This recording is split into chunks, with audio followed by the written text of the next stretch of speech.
Cambria Sutter only walked into the seminar because the coffee shop next door was packed and her phone was on 5%. She wasn't dressed for it. Her jeans were ripped at the knee, her black hoodie had a faded print of a band that hadn't been popular in years, and she hadn't bothered with makeup. All she wanted was to sit somewhere warm, maybe charge her phone, and kill an hour before her bus home. The sign outside read, "Free Success Seminar One Night Only," featuring guest speaker, Lachlan Rhodes. She had no idea who that was. Still, the usher at the door smiled and waved her in like she belonged, so she slipped into the back row of the packed hotel ballroom, hoping no one would notice her. She didn't expect the man on stage to make her forget how to breathe. The second he walked out, the room fell silent. Every eye locked on him. Tall, broad-shouldered, dressed in a navy suit that looked like it cost more than her rent, Lachlan Rhodes exuded power. But it wasn't just the clothes or the commanding voice. It was the way he looked at people, like he actually saw them. Cambria slouched lower in her chair, hiding behind her curls. Lachlan scanned the crowd as he spoke, explaining how he built his first company from scratch after dropping out of college. His voice was deep, steady, confident. The kind of voice that made people lean in. He talked about risk, failure, grit, and somewhere between his story about nearly going bankrupt and landing his first investor, his gaze flicked to her. Just for a second. But it lingered. She stiffened. Maybe she was imagining it. He looked away and kept talking, but the hairs on her neck stood up. When the applause finally broke out at the end, Cambria grabbed her bag and moved fast. She didn't belong here. This was a room full of suits and ambition. She was a waitress who barely scraped rent each month. She didn't even know what she was doing with her life. She was halfway to the exit when someone blocked her path. "Hey!" a deep voice said, warm and curious. She looked up and nearly tripped over her own feet. It was him, Lachlan Rhodes. Up close, he was even more arresting. Sharp jawline, stormy gray eyes that held too much intensity for a stranger, and not even a hint of a smile. But he didn't look annoyed. He looked intrigued. "Sorry," she mumbled, trying to step aside. "I was just leaving." "You came in late," he said, eyes scanning her face like he was memorizing it. "Sat in the back. Didn't clap when everyone else did." "I wasn't, trying to be rude," she said quickly. I wasn't really planning to stay." "But you listened," he said, tilting his head. "You didn't look at your phone once." Cambria blinked. "You were watching me?" He didn't deny it. "What's your name?" "Cambria." "Cambria," he repeated like it meant something. "I'm Lachlan." "I know." She shifted awkwardly, gripping her bag tighter. "Look, I'm really not. This isn't my scene." "Why not?" She hesitated. "Because I don't own a business. Or a power suit. I just wandered in because I needed somewhere to sit." Lachlan studied her for a beat. Then, to her shock, he smiled just a little. "That's part of my night." She stared at him. "You're serious?" "I don't say things I don't mean." Before she could even process that, someone in a headset approached him. "Mr. Rhodes, they're ready for you upstairs." He didn't look away from her. "Come with me." "What?" "There's an after event in the penthouse. Food, drinks, better view." She laughed once, confused. "You're inviting me? I'm not even supposed to be here." "Exactly." His voice dropped just slightly. "That's why I want you there." Every part of her screamed to run, to not get involved in something that could only end in embarrassment. But something in the way he looked at her made it impossible to move. So she followed him. The penthouse was ridiculous. Floor-to-ceiling windows, gold accents, waiters carrying champagne on trays. She hovered near the edge, feeling like a fraud, until he brought her a glass and leaned in. "I don't like these things either," he said quietly. "But sometimes you show up and it changes everything." She sipped the champagne just to keep her hands from shaking. "You have no idea who I am." "I don't need to," he said. "I know what I saw." "And what was that?" He stepped closer, gaze locked on hers. "Someone real." Her heart kicked in her chest. They ended up tucked into a corner, away from the crowd. She told him about her job at the diner, how she was trying to save up for art school, how she didn't know if she was wasting her time. He listened, really listened. "I'm not special," she said, a little too honestly. "You're wrong," he said. "You just haven't been seen properly yet." A few people glanced their way, whispering, but he didn't care. He only looked at her. It was past midnight when he finally walked her down to the street. A sleek black car waited at the curb. "I'll have my driver take you home," he said. "That's not necessary, I want to." She hesitated, then nodded. He opened the door for her, but before she slid in, she turned to him. "Why me?" He didn't hesitate.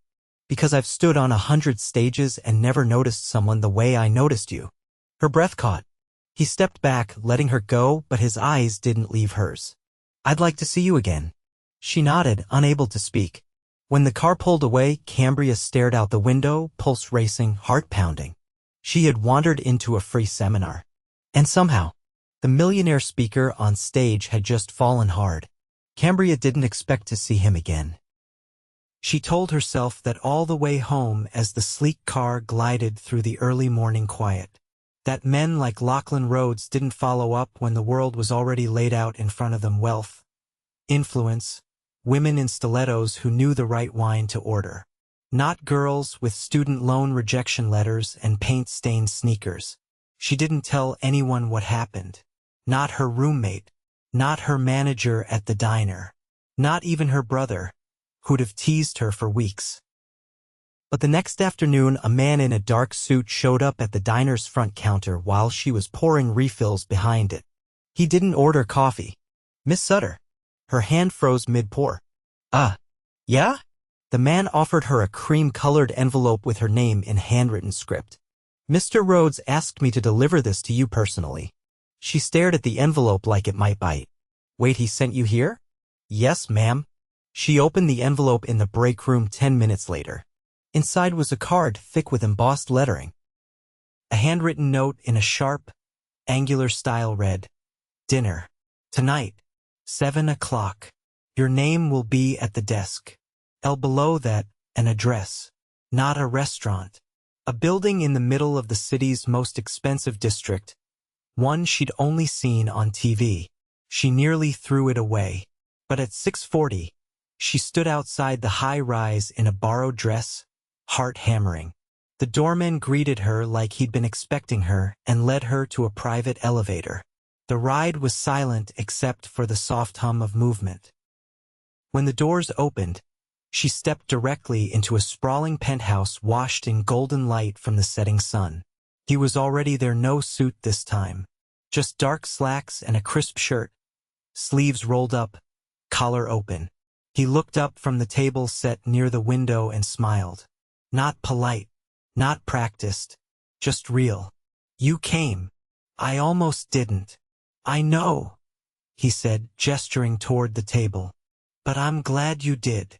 The table was set for two, candles flickering low.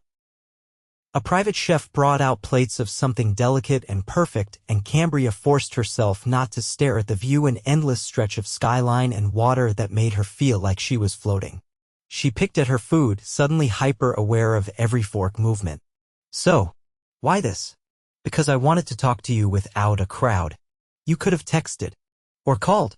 I didn't have your number. You could have asked. I thought you'd say no." She blinked. "You're not used to people saying no to you, are you?" He leaned back slightly, considering. "Not often. But I can usually tell when someone means it." "You didn't." She looked out the window to avoid his stare. "I guess I just didn't think this was real." His voice lowered. "Why?" "Because I'm not the kind of girl men like you notice." He set his glass down. "Men like me. Rich, important, polished." She gestured vaguely around the room. "You live in a glass castle. I live in a one-bedroom with a leaky ceiling." "I didn't grow up in penthouses," he said. "I know what leaking ceilings feel like." She looked back at him, surprised. "My mother worked nights. I didn't own a shirt with buttons until I was 17. You think this," he gestured to the space around them, "makes me different. But the only difference is I kept climbing." Cambria's voice was quiet. "And you think I can climb too?" "I think you already are," he said. "You just haven't noticed the altitude." She didn't know how to respond to that. No one had ever talked to her like she was more than what she showed on the surface. After dinner, he didn't rush her out. Instead, they moved to a couch near the window and he poured 2 glasses of wine himself this time. No staff.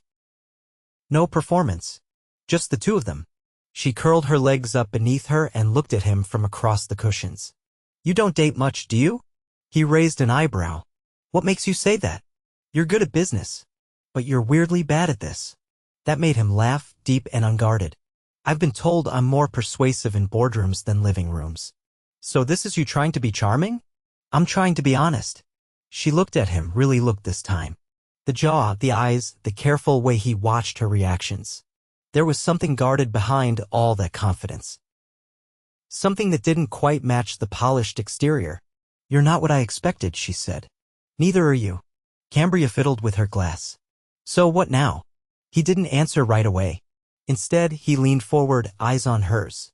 I don't know where this goes. I just know I wanted to. She felt something stir in her chest, hope, maybe? Or fear. Maybe both. He stood, walked to a low cabinet, and returned with a flat box wrapped in silver paper. I had this delivered earlier, he said, setting it in front of her. I didn't want to assume anything, but I'm hoping you'll say yes. She opened it slowly. Inside was an invitation. Heavy cardstock, engraved in gold. A gala. 2 nights from now. Black tie. I sit on the board, he said. It's for a foundation that funds arts education. I thought you might want to see what that world looks like up close. She stared at it. I don't have a dress for this. You will, he said. I don't know how to act at things like this. You'll figure it out. What if I don't? I'll be there, he said simply. Right beside you. This wasn't a date. It was a door. A door into a world she'd never touched, and a man who somehow made her feel like she belonged in it. She met his gaze. Okay, I'll go. His expression didn't change, but his eyes did. Warmer, brighter. Good, he said, because I think you're going to change everything. Cambria stood still as the boutique attendant zipped up the gown. Her breath caught somewhere between disbelief and awe. I don't think I can move in this, she said quietly. The woman behind her smiled. It's custom Dior. I still don't think that helps. The gown shimmered like moonlight, the fabric cool against her skin, the cut hugging her in a way that made her feel like a different version of herself, one with secrets and power. She didn't recognize her reflection, and yet somehow she didn't hate it either. Lachlan had sent a car to pick her up the moment she finished her shift at the diner. Instead of heading straight to the gala, the driver had pulled into a private showroom tucked behind a row of ivy-covered buildings. The entire boutique had been closed for her. No other customers. No price tags.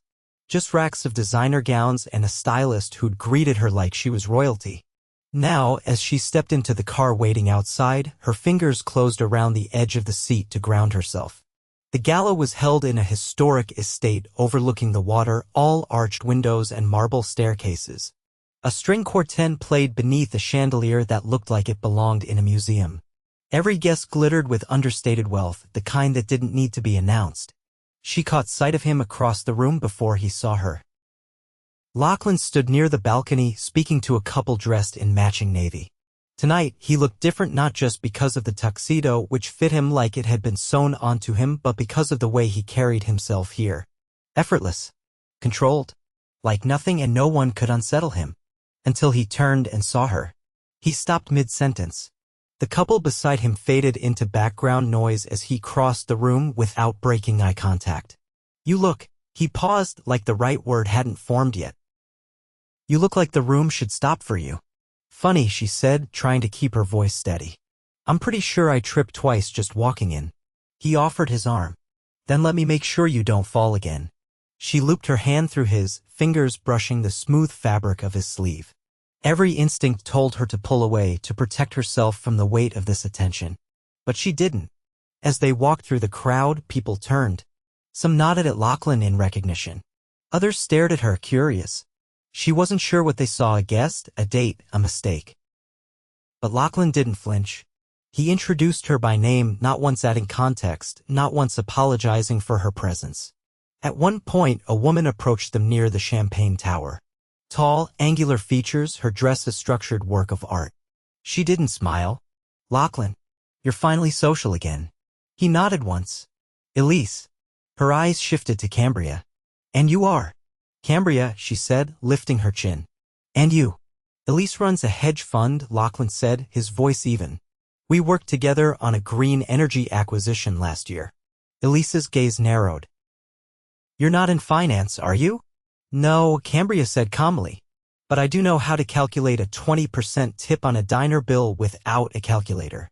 There was a beat of silence. Then Lachlan let out a low chuckle. Excuse us, he said, steering her away gently. Did I just ruin your business relationship? She whispered as they moved toward the terrace. Not unless Elise suddenly develops a sense of humor. Outside, the city lights blinked below them. The evening air cooled her skin, but Lachlan's presence beside her was steady and warm. I didn't expect her to be like that, Cambria said. She's not always, he replied. But this world, it rewards polish, not kindness. And you're okay with that? I'm not sure I ever was. But I learned to survive it. She turned toward him. And what about me? Am I just your act of rebellion tonight? No, he said, his voice firm. You're the first thing I've done that feels like it matters. Her breath caught. He reached for her hand, threading his fingers through hers. I don't care if anyone in there approves. I didn't bring you here to impress them. Then why? Because when I'm with you, he said. The noise stops. They stood in silence for a moment, the sounds of the gala muffled behind the glass doors. Then suddenly, a familiar voice called his name from behind them. Lachlan. He turned, and Cambria followed his gaze. A man approached, older, with silver at his temples and a tailored suit that screamed old money. But there was something more in the way he walked toward Lachlan. Something personal. Didn't expect to see you at this circus, the man said, his tone casual but measured. I could say the same to you, Lachlan replied, his posture tightening. The man's eyes flicked to Cambria. And who's this? This is Cambria Sutter, Lachlan said. Cambria, this is Richard Halden. Cambria extended her hand. Nice to meet you. Richard ignored it. You're not usually one for distractions, he said to Lachlan. Especially not during acquisition season. I'm not distracted, Lachlan said, his voice low. I'm making space for something that matters. Richard's eyes narrowed. Don't let sentiment cost you control. Lachlan didn't respond. He turned to Cambria instead. Let's get out of here. She followed him without question, heels clicking against the stone as they left the terrace. Then the ballroom. Then the estate entirely. The car was waiting. This time, he opened the door without a word. Sliding in beside her once she was seated. They drove in silence for a few minutes, the city lights washing over them like a tide.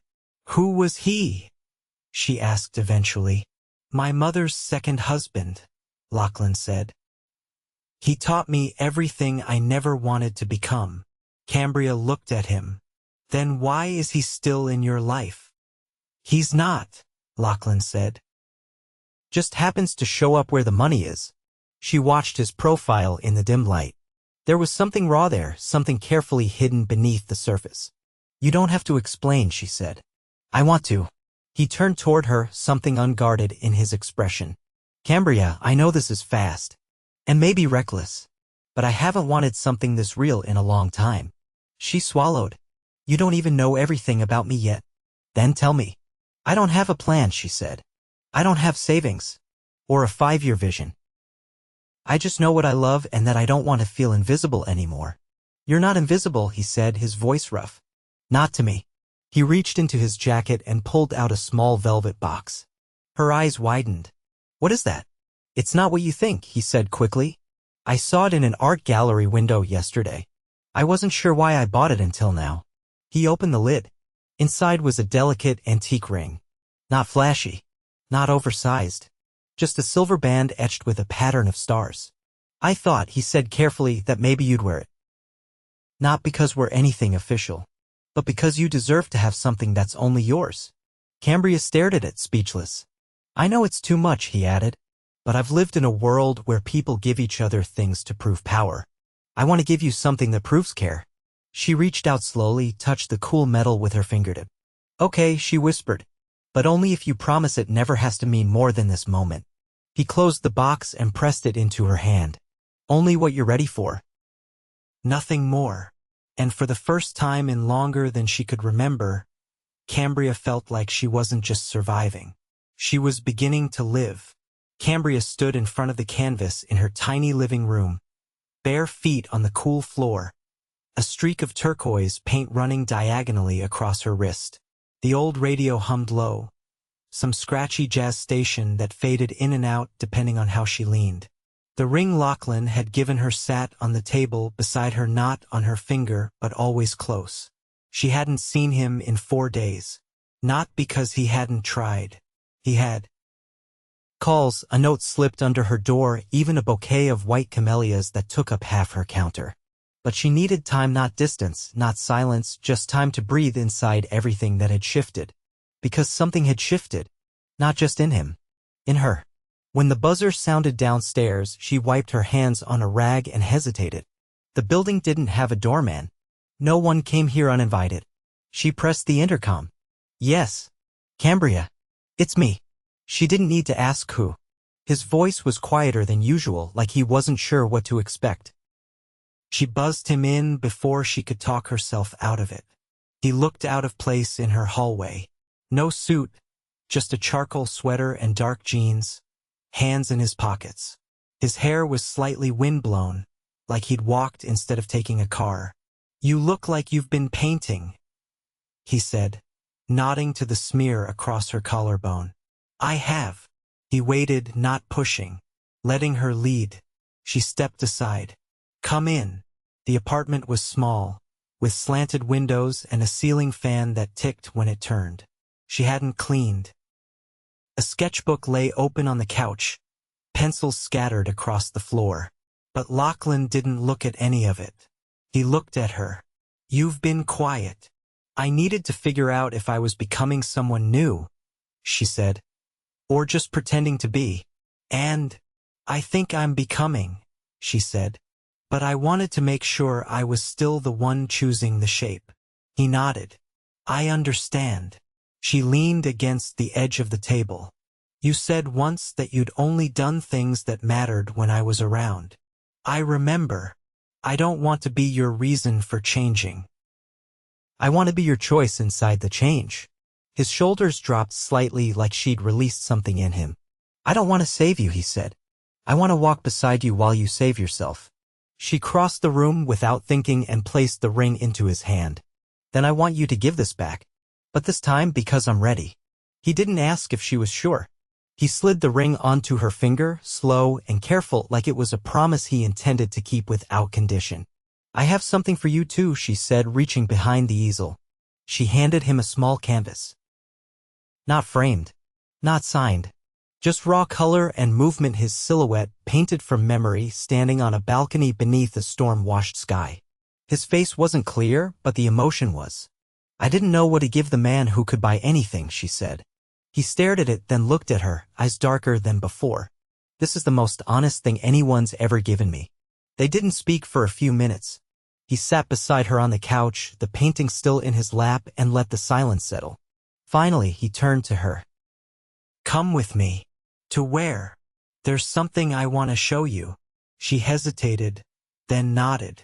They drove for over an hour, out of the city, past fields and winding roads, until they reached a stretch of land that overlooked a lake. A small, ivy-covered building sat at the edge, a single story with large windows and a wide porch. This used to be a community center, he said as they stepped out. It closed 5 years ago. I bought it last month. She turned to him. Why? I want to turn it into an art space.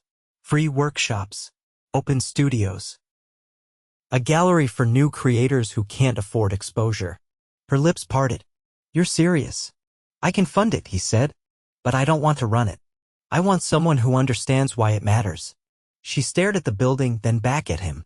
You want me to run it? I want you to make it yours. Her chest tightened. Lachlan, I don't have a degree.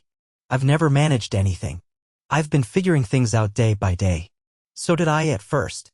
She stepped toward the porch, looking through the dusty glass. What if I fail? His voice was steady. Then we start again.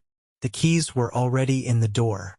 She walked through the space, slowly, high ceilings, old wood floors, light pouring through the windows. She could already see the easels, the shelves of supplies, the kids who didn't know yet that their hands could build worlds. She turned back to him. You built this for me. No, he said. I built it because the world needs it. I'm asking you to bring it to life. She crossed the room, stood in front of him, and rested her hands on his chest. You know this means you're stuck with me now, right? He kissed her, then, not rushed or uncertain, but with the kind of conviction that made her knees weaken. She kissed him back, her fingers curling into his sweater, heart soaring. When they stepped back, she laughed softly. You're not what I expected when I crashed that seminar. And you weren't what I expected when I saw you in the back row, he said. But I've never been so glad to be surprised. They stood in the middle of that empty space, surrounded by potential and light, and for the first time in both of their lives, it felt like the beginning wasn't just theirs. It was everything, a place to build, a choice made freely, and a love that neither of them had to question. Not now, not ever again. The grand opening was set for the first Saturday in May.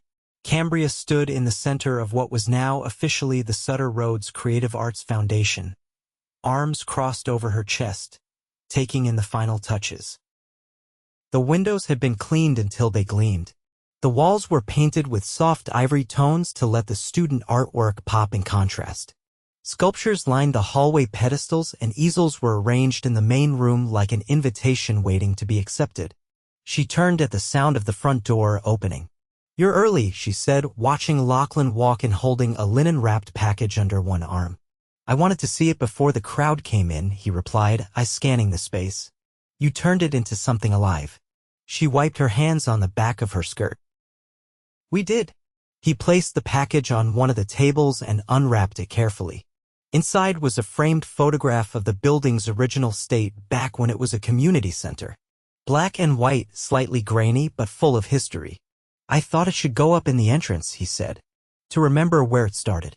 She nodded slowly. That's perfect. He studied her for a moment. You haven't sat down once today. I will after the ribbon's cut. You haven't eaten. I will after the speeches. You haven't looked me in the eye properly since I walked in. She paused, then dropped into the nearest chair. Okay, that one's fair. He sat across from her. What's going on? She rested her elbow on the table and leaned in. I keep waiting for someone to walk through that door and tell me I'm not allowed to be here. No one's coming. I know, she said softly. But the truth is, this place is bigger than anything I've had before. And I'm terrified I'll drop it. You won't. She looked at him. How do you know? Because I've seen you hold things that mattered and not flinch. Cambria let a breath out and reached for his hand. Promise me something? Anything. If this gets too big, if it turns into something that swallows us, I want you to call me back to the beginning. To the girl in the hoodie. To the guy on the stage who looked like he owned the world but needed someone to see him. He nodded, his grip tightening gently. And if I ever forget who I was before all this, you'll remind me. Deal. The sound of car doors and distant voices floated in from outside. The first guests were arriving. Lachlan stood and pulled her up with him. Ready to make a few speeches and pretend we're not sweating through our clothes? I thought I'd leave the speeches to you, she said, brushing dust from her dress. Too late. Your name's on the building now. She groaned. You're never going to let me hide again, are you? Not a chance. The ribbon cutting drew a crowd larger than either of them expected. Local artists, students, teachers, donors, and curious neighbors from nearby towns. Cambria spoke first, her voice trembling only slightly as she talked about the importance of spaces where people could discover who they were through creation. Lachlan followed, delivering a short but heartfelt acknowledgement of the building's past and the promise of its future. Afterward, the gallery hummed with conversation and laughter. Kids dipped brushes into bright paint. A jazz trio played in the corner. The mayor posed for a photo next to a 6-year-old's finger painting. Cambria slipped out onto the back porch for air. Lachlan found her moments later, 2 glasses of sparkling cider in hand. He handed her one. "To first days," he said. "To not fainting during them," she replied, tapping her glass to his. They leaned against the railing, the lake behind them catching the last light of the sun. "I've been thinking," he said after a moment. "Oh no," he smiled. "I want to restructure part of the foundation to include scholarships. Not just for art, but for any kind of education that's out of reach for someone who deserves it." Her eyes widened. "That's incredible. I want to name the first one after you." She turned to face him. "Lachlan, not because of me," he said. "Because someone out there is sitting in the back of a room thinking they don't belong. And I want them to know someone once did too and changed everything." Cambria blinked fast and set her glass down. "You're going to make me cry in front of the mayor. I'll take responsibility." She stepped in close, arms around his waist. "You keep doing that." "What?" "Giving me things I didn't know I deserved." He tilted her chin up. "That's just love, Cambria." She kissed him, slow and certain, and he kissed her back like there was no one else in the world. Later that night, after the guests had gone and the lights inside dimmed, they danced barefoot in the main room to music playing off someone's forgotten phone. The paint on the walls still smelled new, and the air was heavy with the scent of flowers brought in earlier that day. She rested her head against his chest. "Do you realize what we've built?" He held her tighter. "Tell me." "A place where people can come exactly as they are and leave knowing they matter." "Sounds a lot like home." "It does." The moonlight streamed through the high windows, casting soft shadows across the floor. No more pretending. No more waiting for the other shoe to drop. This was it. They stood there until the music stopped, until the only thing left was the quiet rhythm of their hearts beating in time. Years later, the Sutter Rhodes Foundation expanded to 3 cities. The first scholarship recipient went on to curate a major art show in Berlin. Cambria's own work hung in galleries, but she always returned to the original building, where her office stayed filled with student sketches and mismatched mugs. Lachlan proposed not in a penthouse or on a private jet, but in the middle of a classroom, while she was teaching a group of teenagers how to mix oil paints. She said yes with paint on her hands and a laugh in her throat. They married in autumn, under a canopy of trees near the lake, surrounded by family, friends, and a few kids who insisted on throwing glitter instead of petals. Their life wasn't perfect, but it was real. And it was theirs. The girl who once slipped into a seminar just to charge her phone ended up changing not just a man, but an entire corner of the world. And the man who built empires finally found something he couldn't buy, couldn't predict, and couldn't walk away from. Love, louder than fear, stronger than doubt, and lasting forever.